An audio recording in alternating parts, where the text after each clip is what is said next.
عظیم مغلیہ سلطنت کے بانی ظہیر الدین بابر کا پوتا اور شہنشاہ ہند نصیر الدین ہمایوں کا بیٹا تھا، مگر اس کی پیدائش کے وقت اس کا باپ ہمایوں بادشاہ ہوتے ہوئے بھی بادشاہ نہیں تھا۔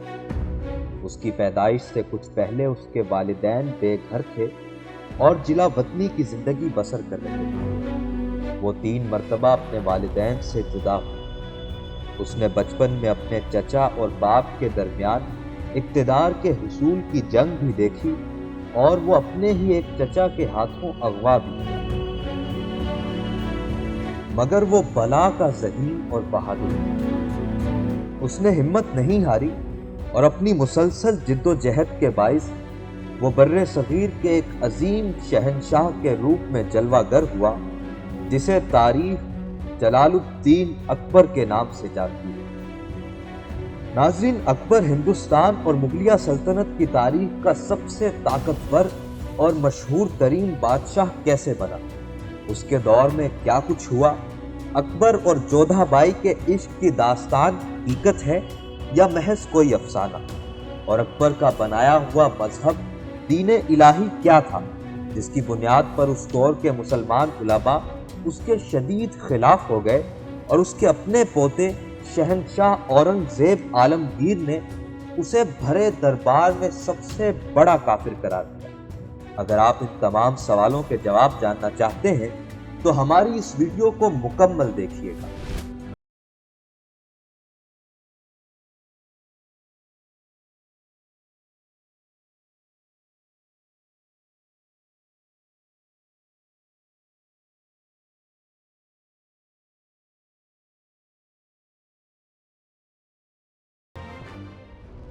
ناظرین، ہمایوں نے اپنی جلا وطنی کے زمانے میں سندھ کے تاریخی شہر دادو کے قصبے پاٹ کی ایک عورت حمیدہ بانو سے شادی کی۔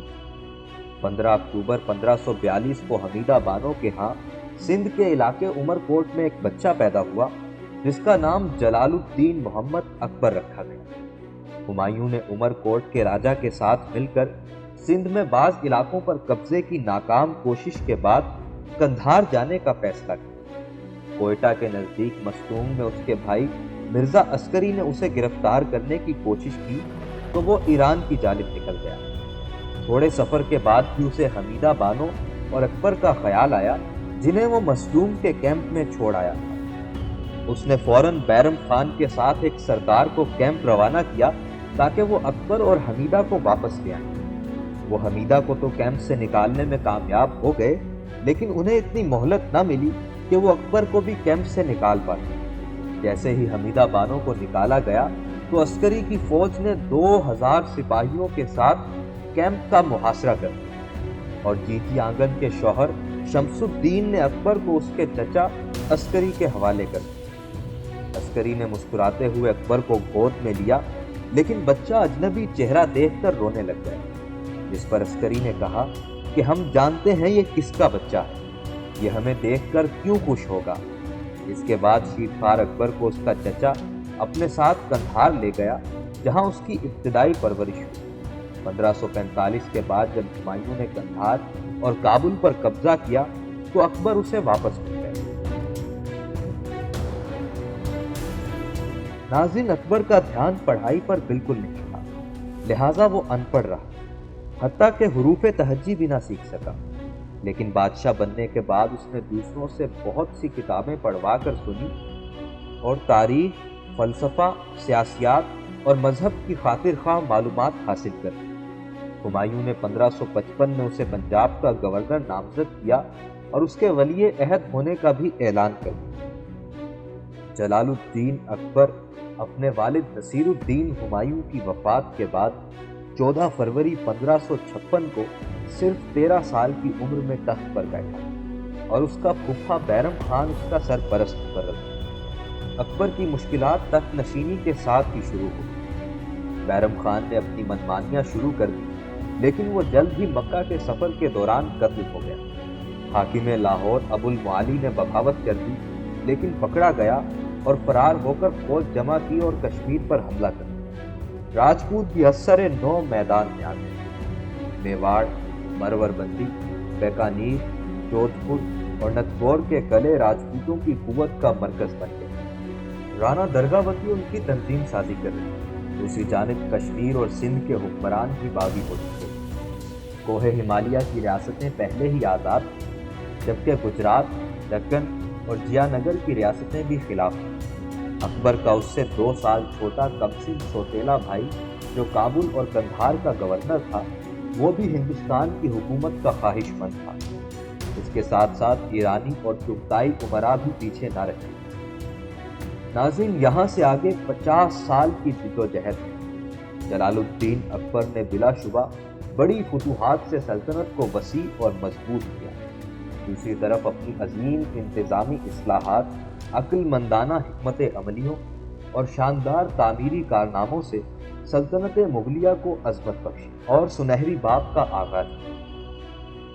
جلال الدین اکبر نے 1571 میں کابل، 1586 میں کشمیر، 1591 میں سندھ، 1595 میں بلوچستان اور قندھار، جبکہ 1600 عیسوی میں احمد نگر پر بھی قبضہ کر لیا۔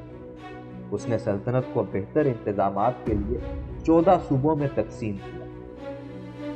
لیکن جب اکبر نے چتوڑ کا محاصرہ کیا تو اودھے سنگھ کی ایک بہادر فن حرب کی ماہر خاتمہ نے قلعے کا دروازہ کھول کر اپنے دوسرے سرداروں کے ہمراہ اکبر کی فوج پر حملہ کر دیا۔ اکبر اس شدید لڑائی میں بڑی مشکل سے بچا اور محاصرہ ختم کر کے واپس جانے پر مجبور ہو گیا۔ رانا اودھے سنگھ نے خاتمہ کی بہادری سے متاثر ہو کر اس سے شادی کر لی، لیکن درباری امراء نے اسے قتل کروا دیا اور یوں اندرونی سازشیں شروع ہو گئیں۔